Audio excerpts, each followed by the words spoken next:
At the time of this recording, there's no way in Drupal core to change the text of the send message button or hide the preview button, but there is a contributed module called contact storage that allows you to do this, and it provides some other utilities too, including saving the submission of these forms to the database instead of just emailing them. So let's install that.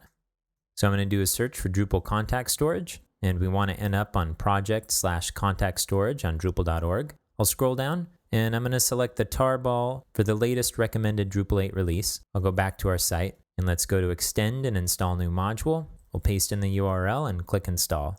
Now let's enable it.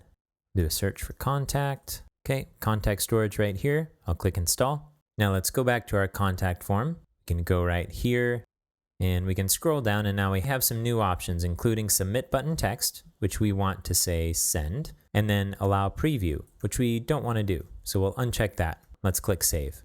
Let's take a look at our form. Okay, there we go.